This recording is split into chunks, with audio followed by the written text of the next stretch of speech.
I'm here with Ian Reifowitz. This is our second iteration. The first time we had Ian on the show, Ian wanted to make sure to score me up on issues of about Jewish sensitivity. He did a great job at that. Well, today he's here with his new book titled The Tribalization of Politics: How Rush Limbaugh's Race-Baiting Rhetoric on the Obama Presidency Paved the Way for Trump.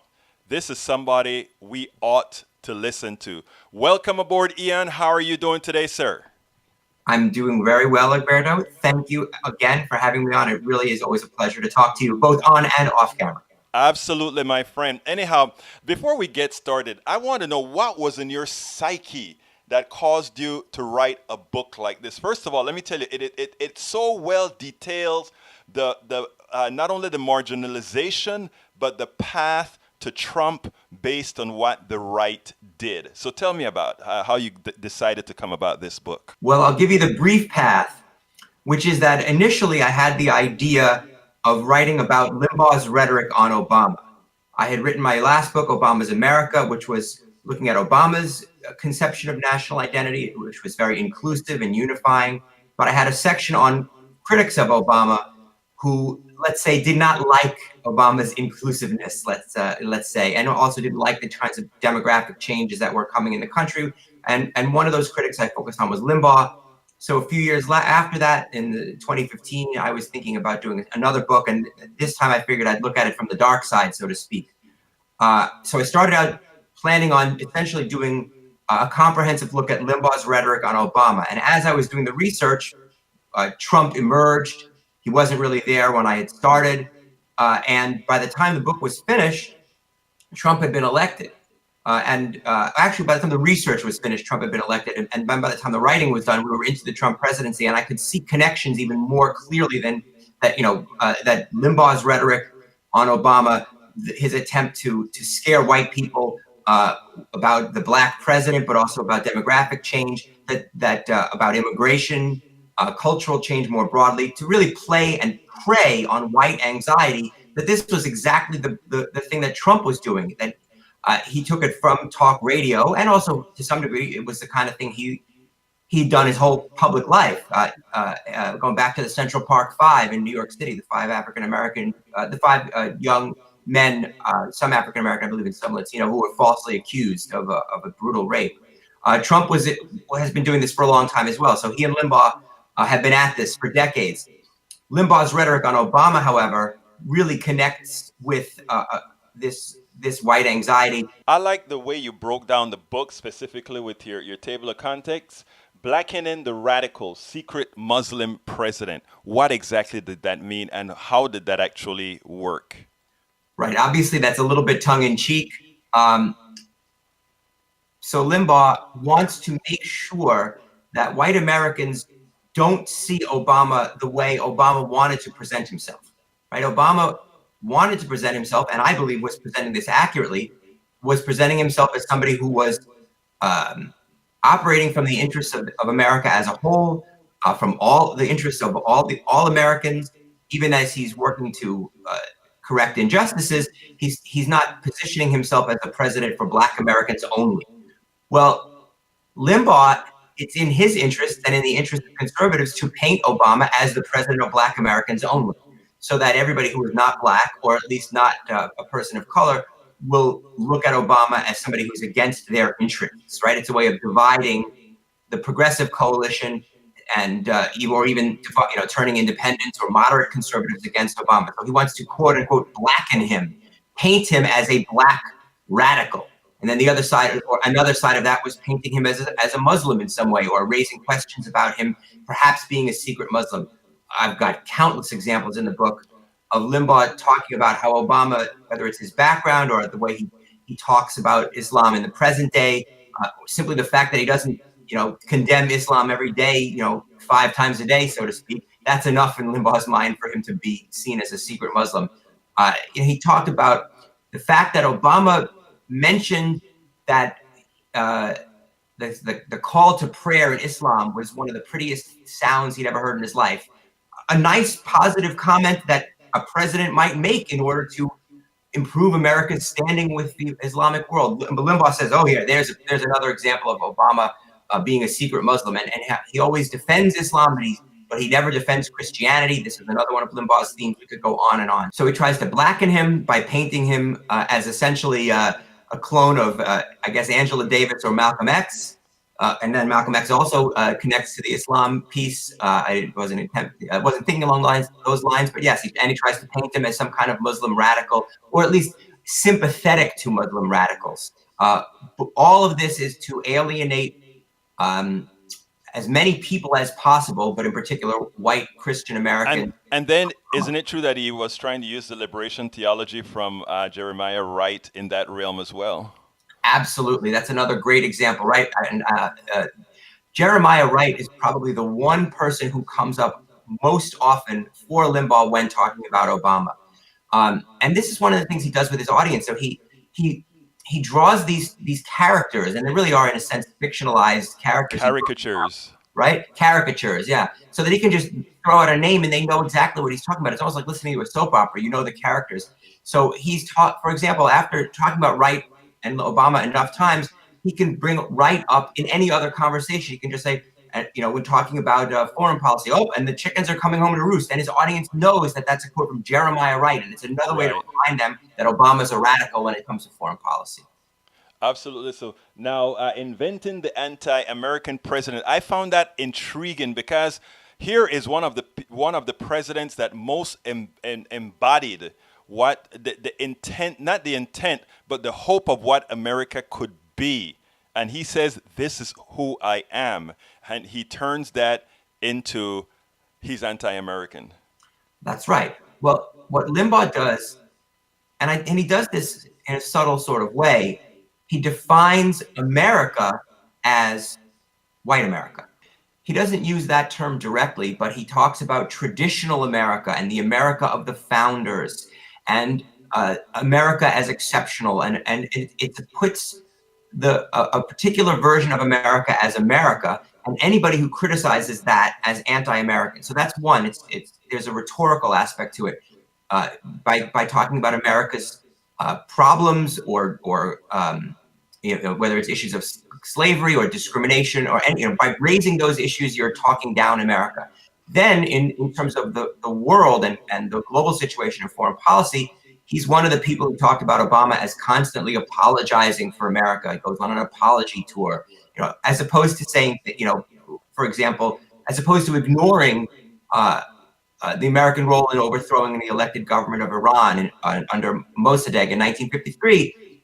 He can acknowledge that, but he does that in Obama. He did that in a larger context of saying, yes, America has done this wrong and that wrong, but overall, America's impact on the world has been largely positive. And look at what America has done to sacrifice its in blood and treasure. But he doesn't ignore the negatives. And when Obama does that, the rest of the world says, okay, this is somebody we can deal with. He recognizes that America is not blameless, but he, by acknowledging its sins, so to speak, we can then see the positives as well. We can accept this guy as a truth teller. For Limbaugh, it's only black and white. I like the way you said acknowledging. I like the word that for atoning for things atoning for many of the things that we've done. And I think, again, Obama's been the embodiment of this act. This is who we are now. Look at what we are able to do. Now, moving forward, this title means to me, I guess when you talk about things like the Beer Summit or whatever, it gets to me, but I like the part, hating cops, but loving Black Lives Matter. I mean, what is more polarizing than making that that distinction, that disparity, if you will? Right. So I have, in addition to the chapters we've previously mentioned, this chapter was focused really specifically on all the incidents of criminal justice and African Americans. Limbaugh goes after Obama essentially, as the chapter title suggests, somebody who hates the cops, but loves Black Lives Matter, loves the people who are out there protesting really for criminal justice reform, good things you would think, but Limbaugh is for Blue Lives Matter, but not Black Lives Matter. So this is another way of driving a wedge between Obama and the middle of the road whites or the moderately conservative whites that Limbaugh can reach, and without whom perhaps Obama doesn't get 52%, but instead gets 48%, just enough, maybe. But even more than that, it's a way of motivating Limbaugh's own base, making sure that people who hate Obama but might not bother to vote go out and vote because they see what the stakes of it are. It's all about dividing, and as the title of the book really is about, it's about tribalizing America, dividing us into not political tribes, not political parties based on views on tax reform, but as tribes where the conservative white Christian tribe sees everybody in the other tribe, which is headed by Obama during these years, as an enemy, a cultural and racial enemy out to destroy them. I want this book to be read not only by those who are Obama supporters, those who are Democrats or whatever. I want, and I have a whole lot of conservative listeners as well, I want conservatives to take up this book for a specific reason. Because when we're talking about a certain pathology, Ian, when you're in the midst of it, you don't quite know you're into it, because these are all, they prey on how the mind works. They prey on that part of the mind that says, I've got to protect myself. And what they're asking you to protect against is really a mirage. It's not really something there. You want to expand on that before we move on to the other chapter? Absolutely. I mean, it's about activating fear. Let me read you just one example of that Limbaugh used. This is from June 4th, 2009, very early in the Obama presidency, before even any of the major racial incidents that we start with in the summer of 2009, which was the Henry Louis Gates arrest. So let me just read this to you. This is from Limbaugh. Obama lives and breathes and believes the things that he says because that's what he's been taught about this country. His wife, ditto. And those people are all enraged. They're all angry. The days of them not having any power are over, and they are angry. And they want to use their power as a means of retribution. That's what Obama's about, gang. He's angry. He's going to cut this country down to size. He's going to make it pay for all the multicultural mistakes it has made, its mistreatment of minorities. That is a passage designed to get people afraid and angry. And in reaction to that, Jamel Gouy, who is one of the really insightful public commentators out there, who writes for the New York Times now, in response to that passage, he wrote, "You can draw a direct line to the rise of Trump from the racial hysteria of talk radio, where Rush Limbaugh, a Trump booster, warned that Obama would turn the world upside down," end quote. That June 4th paragraph from Limbaugh is the worst of many examples I could have cited for you, and I do cite in the book. And that is amazing, because yes, it makes, and what, let me tell you what other white people have told me about the people that they have to be involved with when they're doing some convincing. They say a lot of these folks are good people who acknowledge the bad things that have occurred, but they're scared to move forward because retribution may be coming. They may be coming to do to us what we did to them. You want to expand on that a bit? Right. And what's so frustrating is that President Obama went out of his way to make it clear that he was not about retribution. Right. When you look at his speech, for example, after Reverend Wright in 2008, and his videos came out, and Obama made his famous and really amazing speech in Philadelphia, he talked about understanding that white Americans have problems too, that they may not feel privileged. And he made it very clear that he understood and empathized with them. And that's one of the reasons why he was able to win the election. He got a decent percentage of the white vote. That didn't matter to Limbaugh, right? Because Limbaugh is aimed at people in a closed universe, a closed media universe. He doesn't want them to know what Obama is really about. I do think that Obama was able to reach enough people, obviously, to win election and then win re-election. But Limbaugh's rhetoric, 8 years of it, did have an effect. It helped Trump. And again, Limbaugh wasn't the only one. Trump's own rhetoric had an effect to scare people about, and Limbaugh was more explicit about racial retribution than Trump was, of course. But Trump was talking about, Mexicans coming across the border, et cetera, et cetera. That's the great fear, is that if we, right, white conservative Christians, don't hold on to power, they'll, as Limbaugh said, they'll cut us down to size. And so it's a zero-sum game. It's up to progressives to do what we can to talk about these issues in terms of creating equality, in terms of creating justice, not replacing one form of oppression with another. We know that that's what our intent is. Right. But it's a matter of making sure that enough of people on the other side know, so that we win the elections. Because if we don't win the elections, then the old ways continue.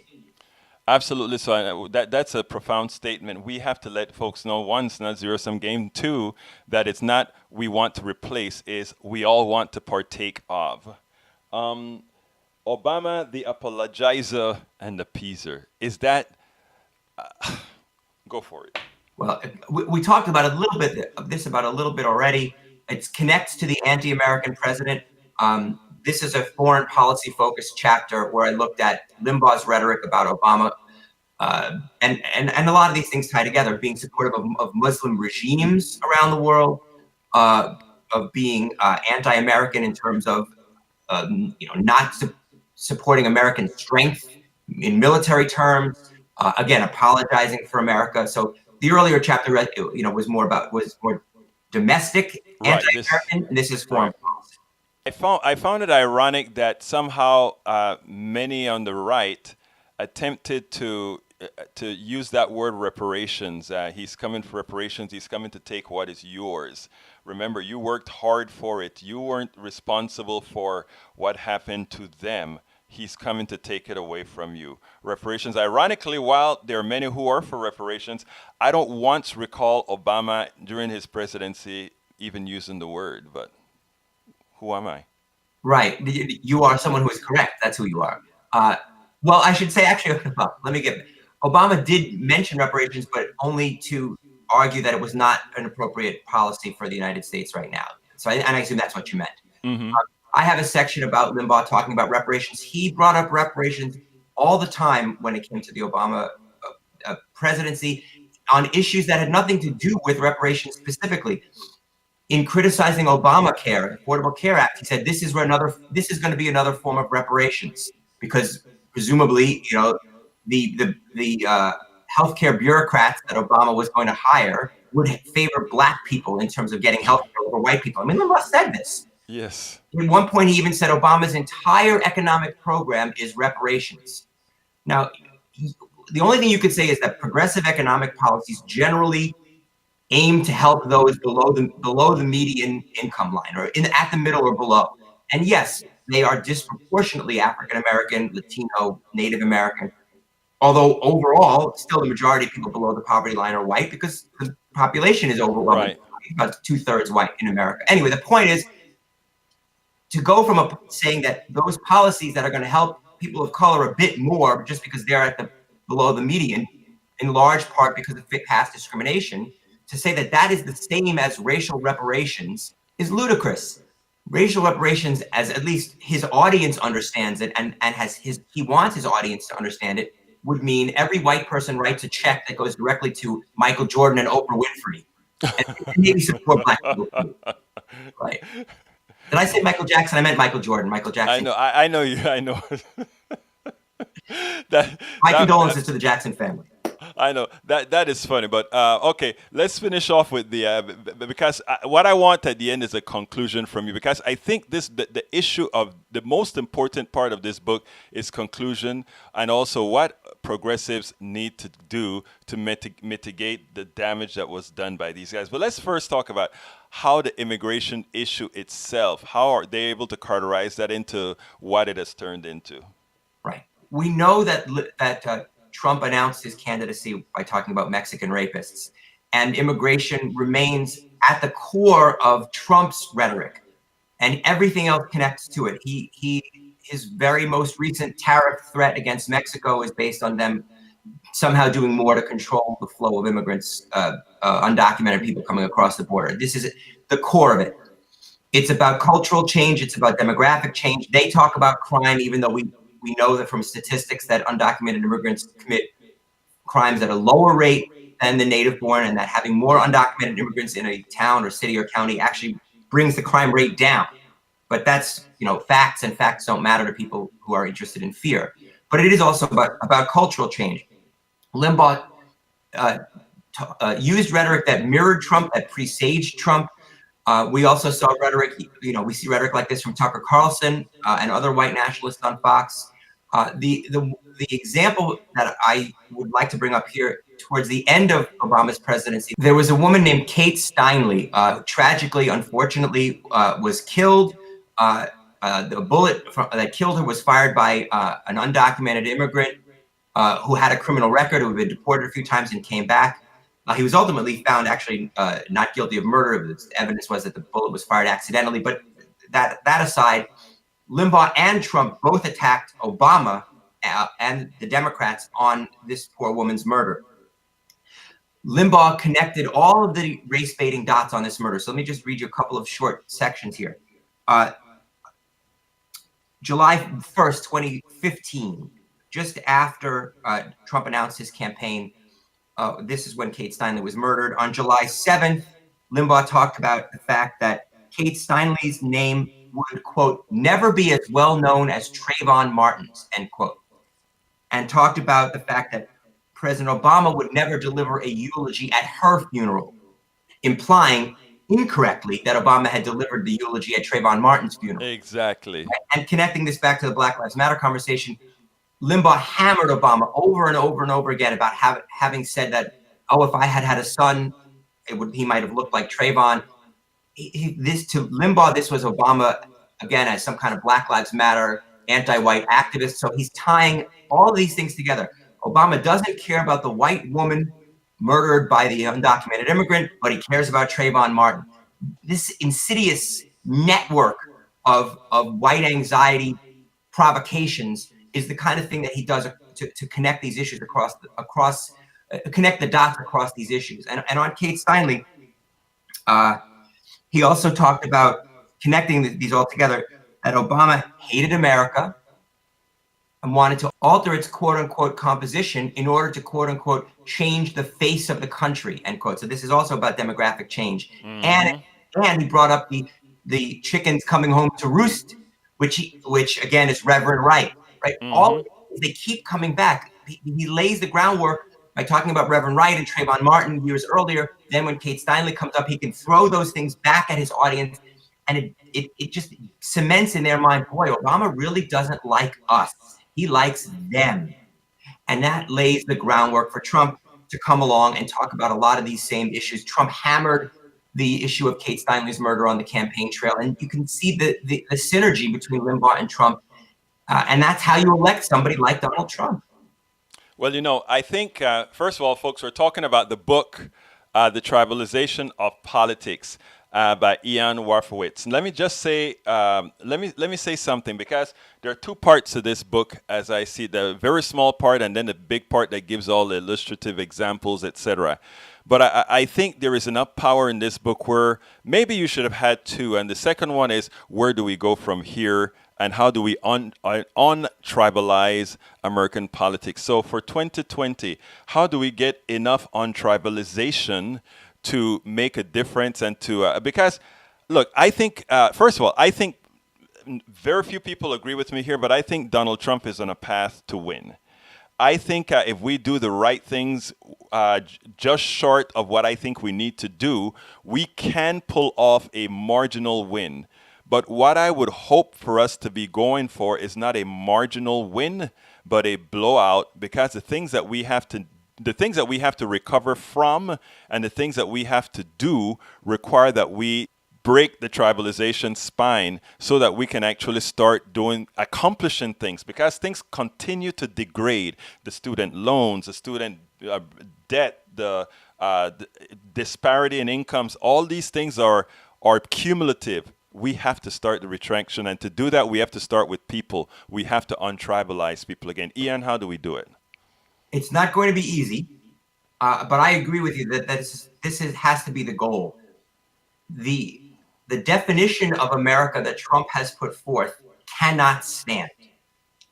I'm not saying that it has to be that Obama's America, that Obama gets all the credit for it, but he really did define America in a different way, and that's what's on the ballot here. So one of the things that we really need to understand is that there is data that can guide our campaign strategy as progressives. Some people have set up a sort of a false debate within progressivism that progressives should have a race-based message, or that progressives should have a class-based message. You can't have one and not the other. But the key is, and this is what the data has shown, there's data, research done by Demos, which is a terrific organization. The scholar there is a gentleman named Ian Haney Lopez, who was a professor at Berkeley. He blurbed my book, for full disclosure, but he's published some of these findings in the Washington Post. He looked at survey data, and he said, basically, the survey data found that if you explain, if progressives base a message in this way, that it really works. And the way is this: you can talk about conservatives race baiting, not and don't say, and they're bad because they're racist and vote against them because they're racist, but you say conservatives are race baiting in order to distract you, middle class and working class white voters, from the fact that they're stealing from you, right? There's a famous Lyndon Johnson quote. We know how to do this. There's a Lyndon Johnson quote, which I'll probably get a little bit wrong, but it basically says, if you can convince the lowest white man that he's better than the best colored man, he'll let you pick his pocket. Hell, he'll even empty his pockets for you. Right? That rhetoric still works. So what Demos found was that if you tell your middle class, your working class white voters, conservatives like Donald Trump or Rush Limbaugh, whoever, want to steal from you, but they can't tell you, vote for me, I'm going to steal from you. They can say, look over there at the angry black man. He's coming to get you. And he's telling you that so that you don't see him stealing from you. Right? So that message reaches to the middle class, these working class white voters, to say, we're on your side. They're not, but they're trying to distract you with the fire engine about Barack Obama and black radicals and chickens coming home to roost. But that message also reaches voters of color because it shows them that you as progressives understand that racial injustice is a serious thing. You're not pitching a race-blind, class-only message. You've got to connect the two. That's what will counter Limbaugh, because Limbaugh and Trump want to scare white people into seeing red, like, you put a red handkerchief in front of a bull, the bull just charges ahead. The bull doesn't say to himself, geez, that tax plan is really hurting me. He says, I'm just gonna charge ahead at that matador. But the tax plan is hurting you. It is hurting you, middle class and working class white voters. So don't take that bait. And we as progressives have to help them see that reality, that what the Trump Limbaugh people are trying to do is take from you, but convince you that other people are trying to take from you. In reality, a coalition of middle class, working class whites and voters of color, and all the people who are essentially not the Americans that the Republicans care about, should come together and vote against those Republicans. And that could be the kind of blowout you're talking about, 55%, 60%, who knows?